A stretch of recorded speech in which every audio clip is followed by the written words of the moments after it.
What up, all you nerds and geeks? It's your boy Pat, aka That Varsity Geek, here with another video for you guys. And I've been holding on to this topic for a while now, trying to decide when I wanted to make a video on it, when I wanted something to drop. But with everything going on right now with the police brutality and the systemic racism, I thought that this would be a good time to have this discussion about the topic that I'm going to drop today. And so what I want to talk about today is black representation in anime.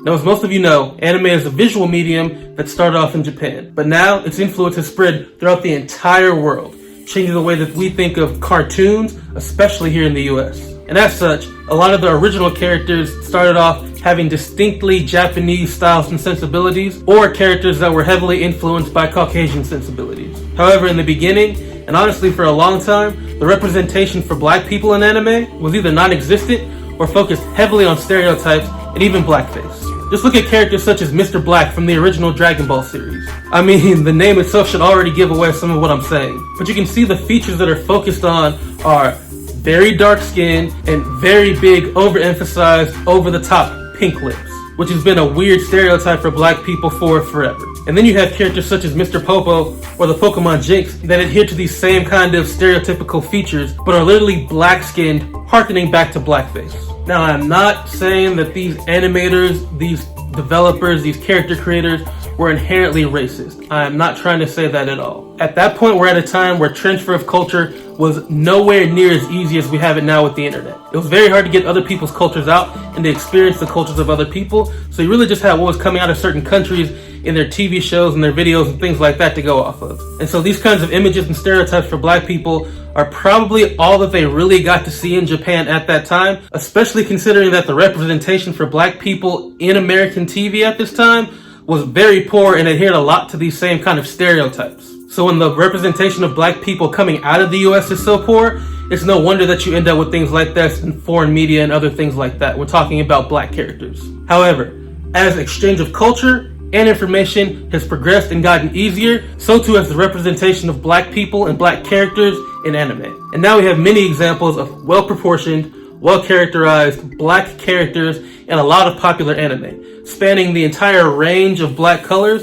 as well as different personality types. You've got characters like Killick Running Soul Eater, who's a very calm, cool personality in the show. And he's got very classic style, very hip-hop focused clothing, and he's got dreaded up tops with fades or braids on the side. You've also got characters such as Aokiji from One Piece, who is the voice of reason for the admirals in the Navy. He could easily be a character that just goes along with the flow, but he's more committed to doing what's right than he is to focusing on what he's actually ordered to do. You've got Yoruichi and Kaname from Bleach, one of which being an incredibly strong Soul Reaper who helps train the main character Ichigo at some point, and the other one being one of the key antagonists for one of the most hyped arcs in the entire series. You've also got the entire village hidden in the clouds from Naruto. From what we've seen is a village of predominantly black characters with a bunch of different hairstyles, personalities, abilities, and temperaments. I mean, you've got Killer Bee, who's an incredibly strong ninja and a Jinchuriki, but he's also a horrible rapper who'd be trying to pawn off his mixtape to you at every street corner, tell you to check him out on SoundCloud if he was somebody who was here in our current day. So we've come a long way in terms of our representation in anime. But then there are two shows that stand at the very pinnacle of what I consider as black excellence in anime, being The Boondocks and Afro Samurai. These two shows stand as shining examples of not only how black characters can be represented in anime, but also how they can excel as the focus and leads of an entire series. Now, The Boondocks is a show written by an African-American screenwriter and author named Aaron Magruder. It focuses on the struggles and adventures of a black family that moves into the suburbs and is now surrounded by white culture and pretty much white people everywhere. You've got tons of different characters, such as Huey, who is the really radical Farrakhan kind of woke character. You've got Riley, who's your classic, street thug little kid. You've got Granddad, who's that stereotypical, angry black father or grandfather. You've got Tom, who's the black guy who, kind of acts a bit more white, is higher educated, has a white wife and a mixed child, and it's a play on the word Uncle Tom. So he's that stereotypical character. You've got many other characters that are black or other races that really help propel the show to its heights. It's got an all-star voice acting cast, from actors and actresses such as Regina King, John Witherspoon, rest in peace, Gary Anthony Williams, and many, many more. And you can see how the Japanese anime kind of things have seeped into the show and into the culture as a whole. When you're talking about themes, the martial arts sequences, which are based on like old kung fu movies, the style in which it was animated, which is a more anime type style, rather than the classic American cartoon style. And then just many other aspects like that. It stands as an anime that shows just how black people can take things, as Missy would say, flip it and reverse it, make it ours, make it something that's completely dope, completely original, pulling things from different cultures, different aspects, and making an incredible product. And it also shows just how much we can make things our own, but also pay respect to the mediums that we're borrowing from and truly blend things together to make something great. And then on the other hand, you've got Afro Samurai, which was written by a Japanese writer named Takashi Okazaki. He said that the work was inspired by his love for soul and hip hop music, as well as the Black American culture. It focuses on the story of a black samurai who proudly wears his afro, aka Afro Samurai, as he goes on a journey to avenge the killing of his father. And this show is heavily influenced by the shared love that the Black American community and the Japanese community have for one another. It's got the, classic black hip-hop vibe, as well as the kind of action sequences that you would see in old kung fu movies, blended to perfection.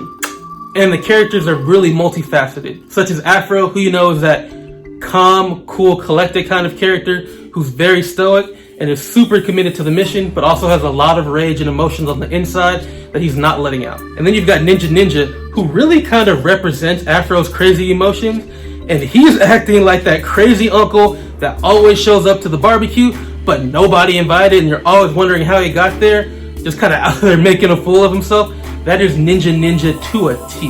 And then you've got, Samuel L. Jackson voice acting and narrating. You've got the RZA from the Wu-Tang Clan providing the music for it. And those are pretty much the spokespersons for what I'm talking about when I say that black people tend to love those old kung fu movies. And like I said earlier, to me, these shows are shining examples of how black culture can be blended and combined with other mediums, such as anime, whether it's produced by us or it influences other people to produce shows. We've always been kind of trendsetters who push styles and push things past their limits, taking things to another level that people haven't seen before, and just being super creative in everything that we do. And looking at the growth that we've seen so far, I'm excited to see how the representation of black people in anime progresses from here and into the future. Hopefully, the progress continues, and we can get more and more nuanced characters, just more characters overall in shows, and many, many more anime produced from a distinctly black point of view. And this is what I've kind of been mulling over for the past, couple of months, thinking about how black people are represented not only in the US, but in other mediums such as anime. So let me know your thoughts. How do you think black people are represented in anime? What are some of your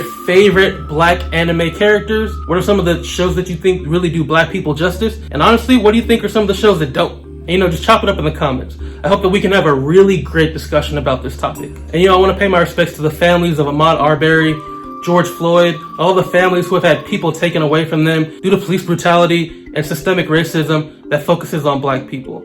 We're all out here struggling. I'm here with you. I support all of you. And we have to make sure that we're heard, that we're seen, and we continue to push the envelope so that our voices are not snuffed out. I've been Pat That Varsity Geek. Peace out. Have a great week. Let's go make some change.